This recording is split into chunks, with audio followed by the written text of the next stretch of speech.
Okay, now, once upon a time, not too far away from here, was a big, deep canyon, a big, deep cut down in the bottom in the mountains, big, deep canyon, and in the bottom of it was a river. And the river came through the bottom, and there was lots of good fishing down in the river. And people like to go down there and catch big fish and cook them up for supper and eat them. Well, not too many people could get down there because it was pretty steep and pretty far to get all the way down to the bottom. But some people did. And there was a father and a son who was about 7 years old, who was going down in that canyon to fish with his dad. And so they climbed way, way, way down to the bottom of the canyon. And there was the river. And there were bushes all alongside the river. And they started to fish. And they didn't catch any fish right away. So the father said, I'm going to go a little bit further down the stream, and you stay here and fish. And so the boy was fishing, and he was throwing his line out in the river. And there were no fish, and he threw his line, and there were no fish. And he threw his line, no fish. And finally, he decided to throw his line really far. And so he pulled his rod back like that, way up high in the air, and he pulled his rod forward, but the line didn't come forward. His line from the fishing rod had gone over the top of a bush and down the other side. And when he pulled it forward, he thought he must have caught it on a branch, because he pulled and nothing happened. And he pulled again and nothing happened. And then all of a sudden, he felt something pulling back on his hand like that. Something was pulling on his line backwards. And he thought, what in the world is going on? So he put down his rod and he walked around the bushes and looked in the back of the bushes. And there, standing, holding his line, was a very large rabbit who was that tall. And in his paws, he had the fishing line, and he was holding onto it.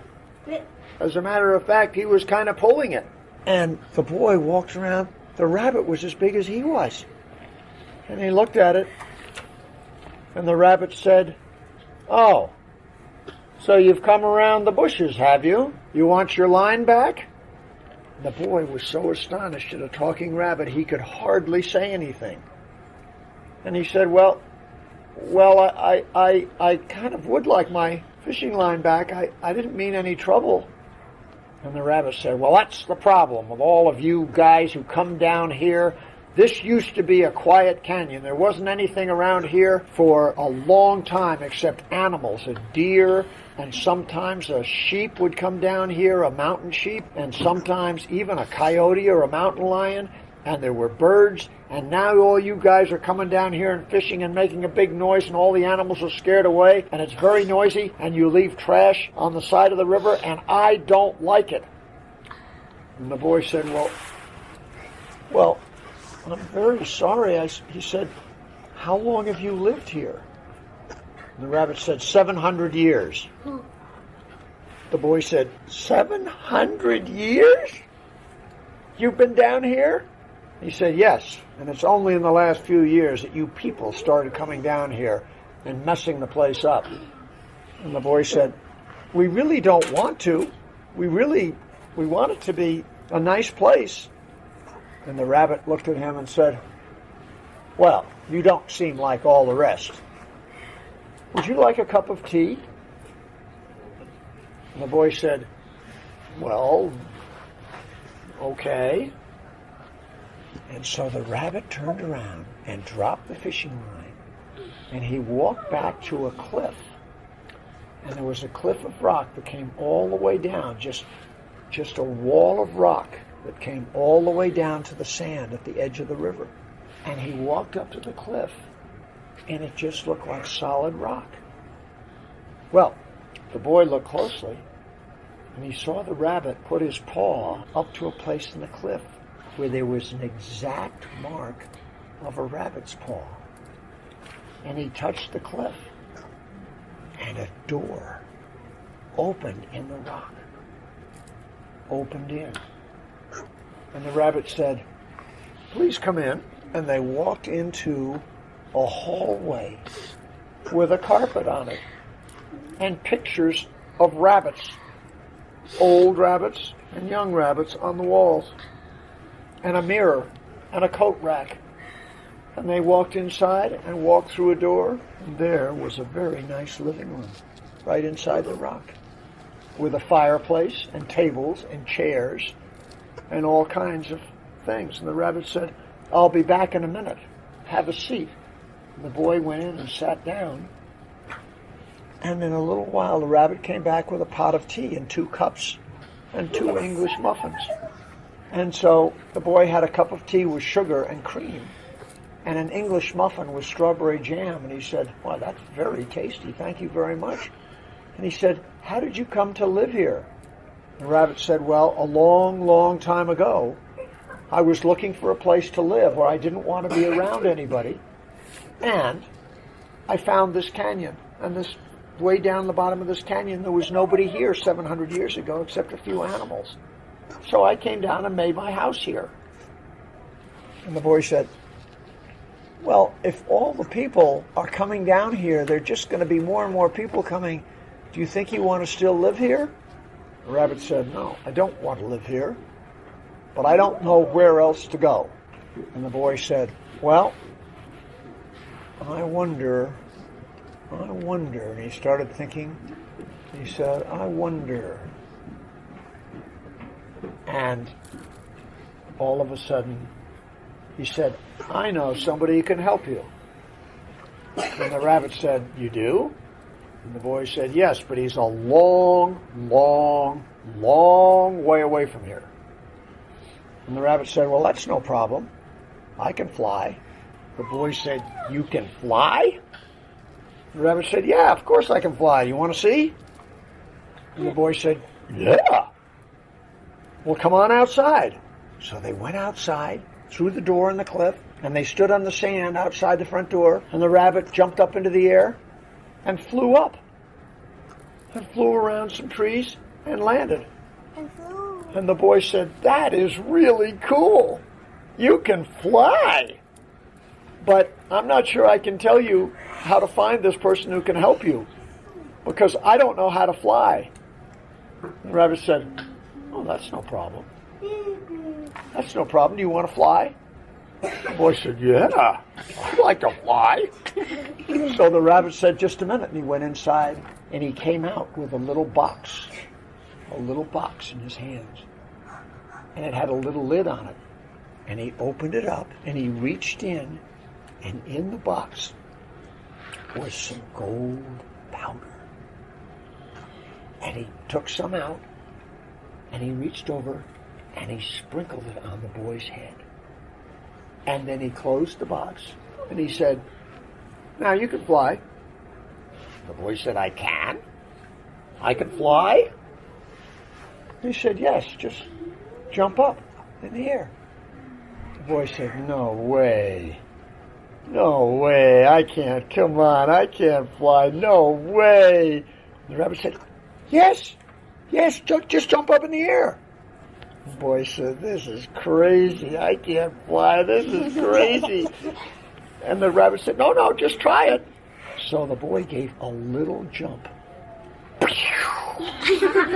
shot up in the air. He shot up in the air higher than the trees. And he said, "Wow, this is really cool. What do I do now?" And he started to float back down to the ground. The rabbit said, It's okay, just kind of like you're swimming. Just move your hands through the air. And so the boy moved his hands and up into the air he went. And the faster he moved his arms, the faster he could fly. And so pretty soon he was flying around, looking down at the rabbit. He said, "This is really cool. I love this." And he's flying around, and he tried to do somersaults in the air, and he did all kinds of cool stuff. And then he wanted to land. So he went like this with his hands, and he came right back down very gently to the sand. And the rabbit said, "See, I told you could fly. It's not a problem.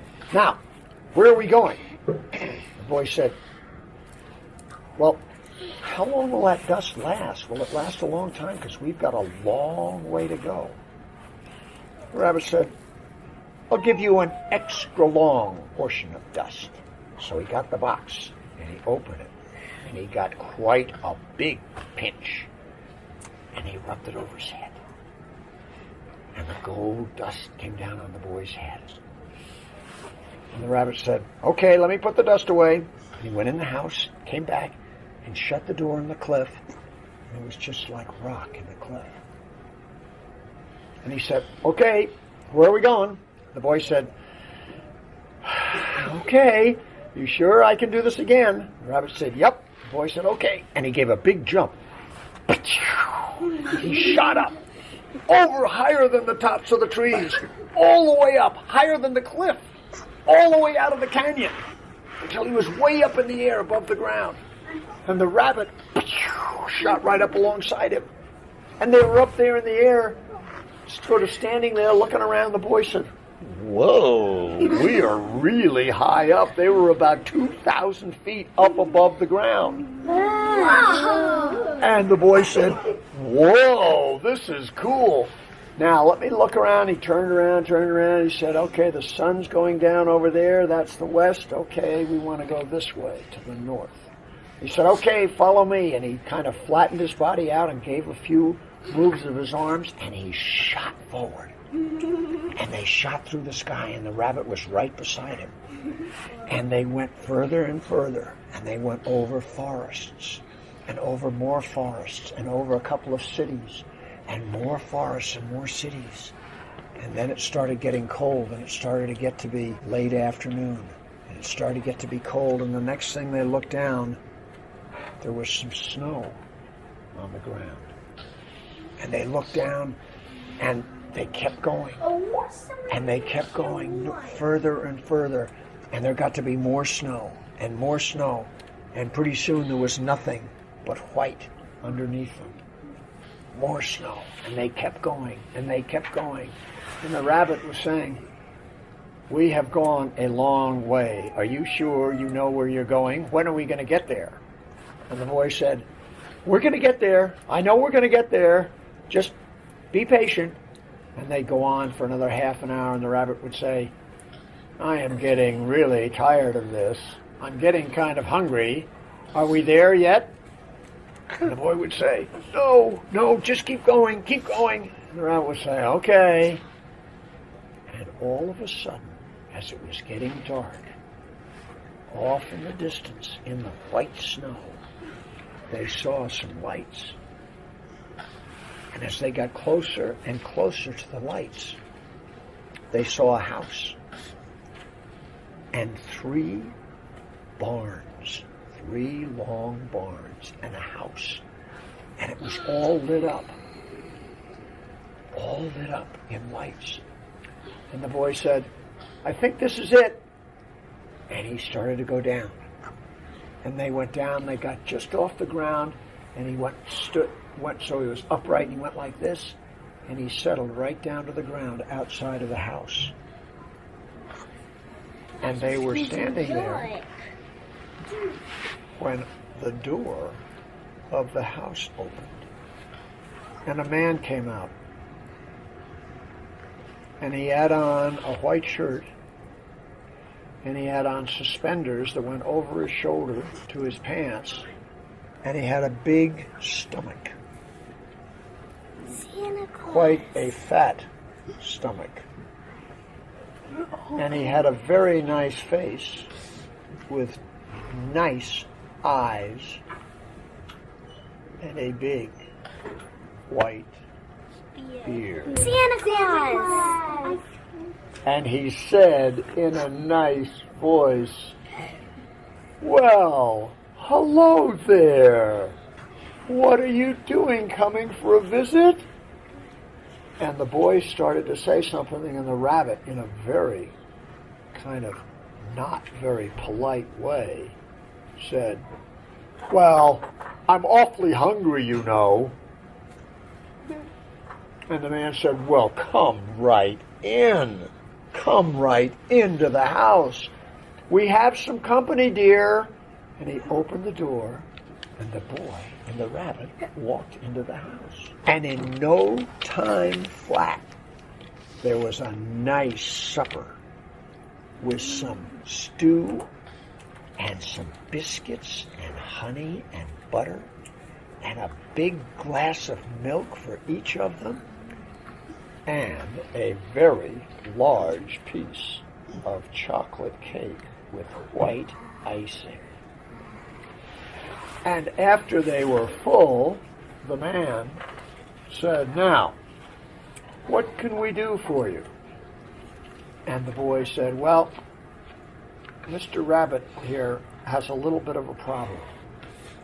He's been down in a canyon for 700 years, and nobody's been in there, but now people are coming down to fish, and they're making all kinds of commotion and disturbing him, and it's really very upsetting to him. And I thought you might be able to help him." And the man looked at the rabbit and he said, "Well, are you down in that canyon along that Gunnison River in Colorado, way down at the bottom of that canyon?" And the rabbit said, "Well, yes, that's where I live." And the man said, "I've been flying over that canyon for many, many years, and I never had enough time to go down in there and see you." He said, "So it used to be pretty nice down there, right?" And the rabbit said, "Yes." The man said, "Well, I've got an idea." He went to the door and he opened the door and he called out something that they couldn't understand. And a little tiny guy came to the door. It was only about that tall. And the man bent down and whispered something in his ear. And the little man said, "Okay," turned around and went out. And so they stayed and talked for a little while longer, and all of a sudden there came a knock on the door, and that little guy was there. And he said, "All ready, sir. It's all ready." And they went outside, and there was a sleigh on the snow. And pulling the sleigh were 8 reindeer. And at the front of the sleigh was a kind of a smallish looking reindeer with a funny looking nose. And the man said, "Now, my friend here is going to take you on a little ride in the sleigh. If you just care to get in, it'll be a little cold to start with, but there's blankets. He's just going to take you on a little ride, and I think we might be able to take care of all the problems here." And so the boy and the rabbit thanked them very, very much for the nice supper and went down the steps and got into the sleigh. And all of a sudden the reindeer started pulling the sleigh across the snow, and it flew up in the air. And away they went into the night. And they flew through the night, hour after hour after hour, and it was cold. And the boy started to get sleepy. And he started to nod his head, and his eyes closed, and then he'd open his eyes, and he looked over at the rabbit. And the rabbit's 2 big, gigantic ears were flopped down over his eyes, and he was sound asleep. And on they went through the night. And then the sun came up, and it got lighter and lighter and warmer and warmer. And they had to take the blankets off because they were flying over an ocean. And they flew over the ocean, and all of a sudden underneath them, they saw sand. Lots of sand. Lots and lots of sand. They were over a huge desert. And they flew and they flew and they flew. And they couldn't see anything on the desert. No animals, no people, no nothing but sand. And then, after a long time, they saw a canyon in the sand that went down, down, down, down, and at the bottom of it was a little river. And the river kind of came out of rock at one end and went down into rock at the other end, but just for that length of the canyon, there was water coming down, and there were a few bushes. And they flew down. It was hot. And the sleigh landed, and they asked the little guy who was driving, they said, "What is this?" And he said, "You're in Africa. You're in Africa in the Sahara Desert, which is a huge desert on the north end of Africa. And you're out in the middle of the desert, and there's nobody around for hundreds of miles. You're all alone out here." The rabbit said, "That sounds kind of interesting." And the boy said, what are we supposed to do?" And the little guy said, "Look over there, behind the bushes." So they went over behind the bushes, and there was a wall of rock just coming down to the sand. And the boy looked at the wall of rock and he said, Mr. Rabbit, does that something look like your wall of rock over there?" And the rabbit said, "I think it does." And he went over and put up his paw. And in the rock was an exact print of his paw. And he touched the rock. And a door opened. And he looked inside. And he said, oh my gosh, it's my house. It's everything from my house." And he went in, and it was the same hallway with the same rug, and the same pictures, and the same living room, and everything from his house in America. Exactly the same. And the boy said,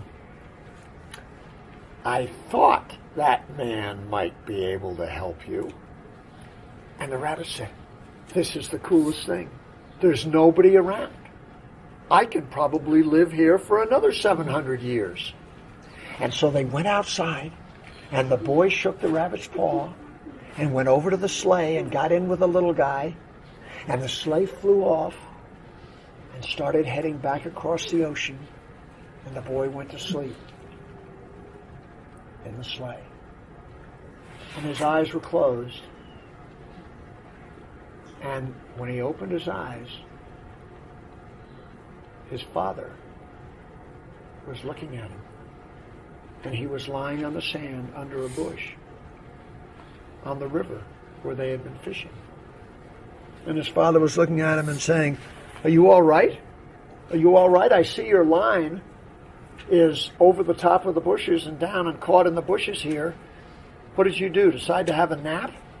And the boy opened his eyes and said, "What, Dad? I had the coolest dream. I had the coolest dream. I dreamed that there was a rabbit back here." And he told his dad the whole story. And his dad said, "Well, that's a great dream, but let's do some fishing." So they fished the rest of the afternoon, and that night they set their tent up, and they had supper. And the boy was ready to get in his sleeping bag, and he took off his shorts to get in his sleeping bag, and he felt something in the pocket of his shorts. And he reached in to the pocket of his shorts, and he pulled out a beautiful, beautiful little round silver bell that had a little ringer in it. And when he rung it, it made the clearest, most perfect sound you ever heard. And his dad, they were in the tent, and his dad looked at him and he said, "Where did you get that? I've never seen anything like that before. That's the most beautiful bell. It's made out of silver." And that is the end of the story.